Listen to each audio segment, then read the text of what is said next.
Channel Trinity voice. നിന്ദാനം ഞാൻ അനുഭവിച്ചു, നിൻ സ്നേഹം ഞാൻ രുചിച്ചറിഞ്ഞു. നിന്ദാനം ഞാൻ അനുഭവിച്ചു, നിൻ സ്നേഹം ഞാൻ രുചിച്ചറിഞ്ഞു. യേശുവേ എൻ ദൈവമേ, നീ എന്നും മതിയായവൻ.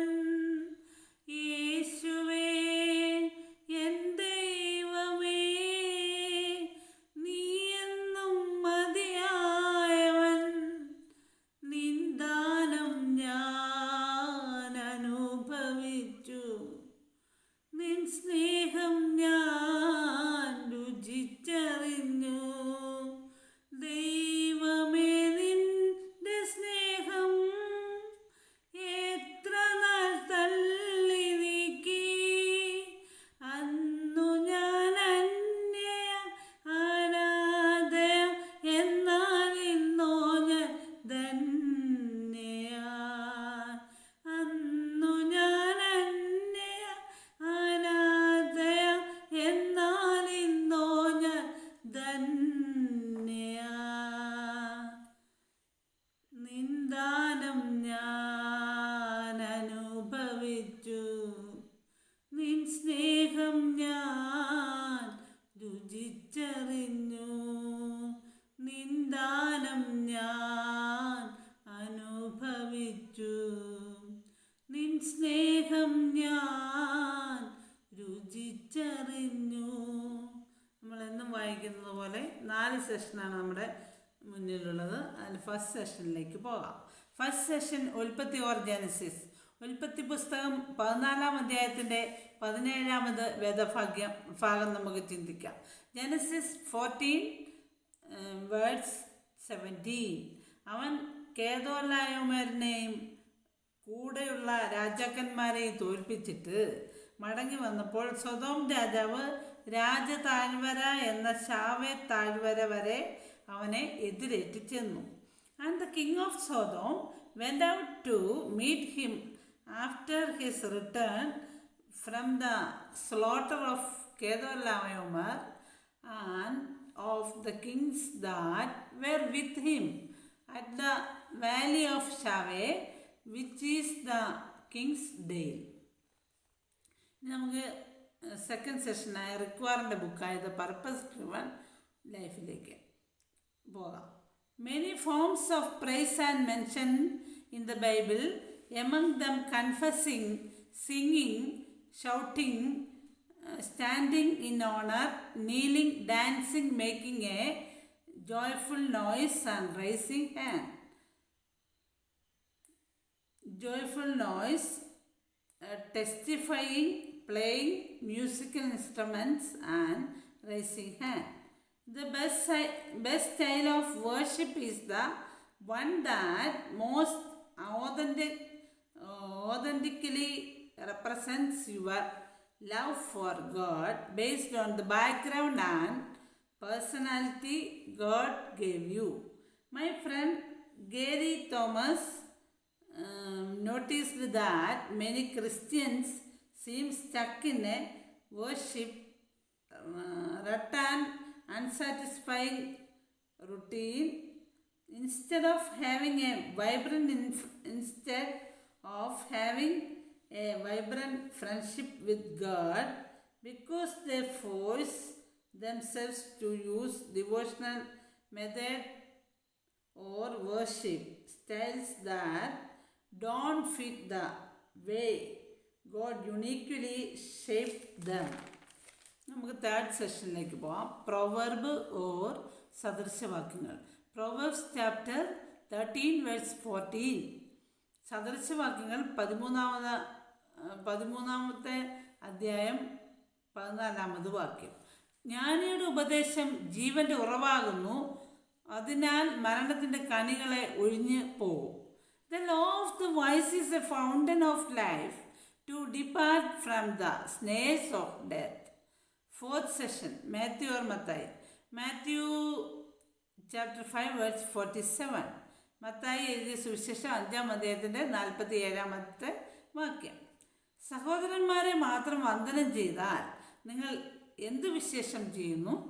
ജാതികളും അങ്ങനെ തന്നെ ചെയ്യുന്നില്ലയോ? And if you salute your brother only, what do ye more than others? Do not even the publicans so? ഇനി നമുക്ക് എൻ്റെ 5th സെഷൻ നമ്മളെന്നും വായിക്കുന്നത് പോലെ ഒരു ചിന്താശകലം നമ്മളൊരു ബുക്കിൽ നിന്ന് വായിക്കുന്നുണ്ട്. അതിൻ്റെ മെയിൻ ഹെഡിങ് എന്താണെന്ന് ചോദിച്ചാൽ യേശുവും പാപിനിയായ സ്ത്രീയും. യോഹന്നാൻ എഴുതിയ സുവിശേഷം 8-ാം അധ്യായത്തിൻ്റെ 2 മുതൽ 11 വരെയുള്ള വാക്യങ്ങളിൽ നിങ്ങൾ ചിന്തിക്കുകയാണെങ്കിൽ അതിനെപ്പറ്റി നമുക്ക് കൂടുതലായിട്ട് അറിയാം. അല്ലെങ്കിൽ ഞാൻ വായിക്കുന്ന ഇത്ര കാര്യങ്ങൾ നിങ്ങൾ ശ്രദ്ധിക്കുക. മോശയുടെ പ്രമാണങ്ങൾ ലംഘിക്കുന്നവരോട് നബിമാർ വളരെ ക്രൂരമായിട്ടായിരുന്നു പെരുമാറിയിരുന്നത്. ഈ സംഭവത്തിൽ മതം നേതാക്കന്മാർ യേശുവിനെ പരീക്ഷിക്കുവാൻ ആഗ്രഹിച്ചു.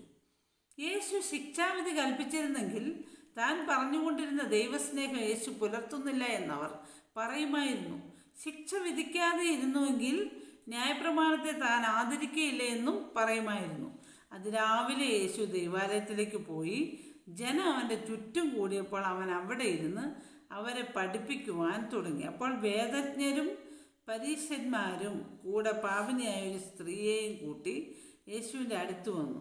ലജ്ജാകരമായ ചില പ്രവൃത്തികളിൽ ഏർപ്പെട്ടിരുന്ന ഒരു സ്ത്രീയായിരുന്നു അവർ അവളെ ജനക്കൂട്ടത്തിൻ്റെ മധ്യത്തിൽ നിർത്തി. ഗുരു, അവർ യേശുവിനോട് പറഞ്ഞു, ഇവൾ പാപം ചെയ്തുകൊണ്ടിരിക്കുമ്പോൾ ഞങ്ങൾ ഇവളെ പിടികൂടിയതാണ്.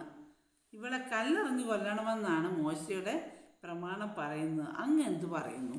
യേശുവിൽ എന്തെങ്കിലും കുറ്റം ആരോപിക്കുന്നതിന് വേണ്ടി അവനെ പരീക്ഷിക്കുവാനാണ് അവർ ഇത് ചോദിച്ചത്. യേശു ആകട്ടെ കുനിഞ്ഞ് വിരൽ കൊണ്ട് നിലത്ത് എഴുതിക്കൊണ്ടിരുന്നു. ഒടുവിൽ അവൻ അവരുടെ നേരെ നോക്കി പറഞ്ഞു, ഒരിക്കലും പാപം ചെയ്യാത്ത ആരെങ്കിലും ഈ കൂട്ടത്തിലുണ്ടോ? എങ്കിൽ ആദ്യത്തെ കല്ല് അയാൾ തന്നെ എറിയട്ടെ. അവൻ വീണ്ടും കുനിഞ്ഞ് വിരൽ കൊണ്ട് നിലത്ത് എഴുതിക്കൊണ്ടിരുന്നു. ഇത് കേട്ടപ്പോൾ അവർ ഓരോരുത്തരായി പിരിഞ്ഞുപോയി. ആ സ്ത്രീ അപ്പോഴും യേശുവിൻ്റെ മുൻപിൽ നിൽക്കുന്നുണ്ടായിരുന്നു. യേശു തല ഉയർത്തി അവളോട് ചോദിച്ചു, അവരെല്ലാം എവിടെ? നിന്നെ ശിക്ഷിക്കാൻ ആരും അവശേഷിച്ചില്ലേ? കർത്താവേ, ഇല്ല, അവൾ പറഞ്ഞു. ഞാനും നിന്നെ ശിക്ഷിക്കുന്നില്ല, യേശു പറഞ്ഞു. പോയിക്കൊള്ളൂ, പക്ഷെ ഇനി പാപം ചെയ്യരുത്. ഇനി നമുക്ക് ഇത്രയും നേരം വായിച്ചതിൻ്റെ എല്ലാം ഒരു കണ്ടന്റ് അല്ലെങ്കിൽ ഉള്ളടക്കം നോക്കാം. ഫസ്റ്റ് സെഷൻ, ഉൽപ്പത്തി ഓർ ജനസിസ്. അവൻ കേദോർലായോമേരിനെയും കൂടെയുള്ള രാജാക്കന്മാരെ തോൽപ്പിച്ചിട്ട് മടങ്ങി വന്നപ്പോൾ സോദോം രാജാവ് രാജ താഴ്വര എന്ന ശാവേ താഴ്വര വരെ അവനെ എതിരേറ്റ് ചെന്നു. And the king of Sodom went out to meet him after his return from the slaughter of Kedorlaomer and of the kings that were with him at the valley of Shaveh, which is the kings of Dale. ഇനി നമുക്ക് second session നോക്കാം. റിക്വയർമെൻസിൻ്റെ ബുക്കായ the purpose driven ലൈഫിലേക്ക്. അതിനകത്തുനിന്ന് തിരഞ്ഞെടുത്തൊരു portion എടുത്തിട്ടുണ്ട്. അതിൻ്റെ ഉള്ളടക്കം നമുക്ക് നോക്കാം. Many forms of praise are mentioned in the Bible. Among the confessing, singing, shouting, standing in honour, kneeling, dancing, making a joyful noise, testifying, playing musical instruments and raising hand. Third session, proverb or സദൃശവാക്യങ്ങൾ.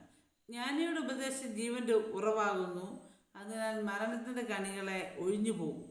The law of the wise is a fountain of life to depart from the snare of death. Fourth session, Mathew Mathai എഴുതിയ സുവിശേഷം 5:47 വരെ 5:47. സഹോദരന്മാരെ മാത്രം വന്ദനം ചെയ്താൽ നിങ്ങൾ എന്ത് വിശേഷം ചെയ്യുന്നു? ജാതികളും അങ്ങനെ തന്നെ ചെയ്യുന്നില്ലയോ?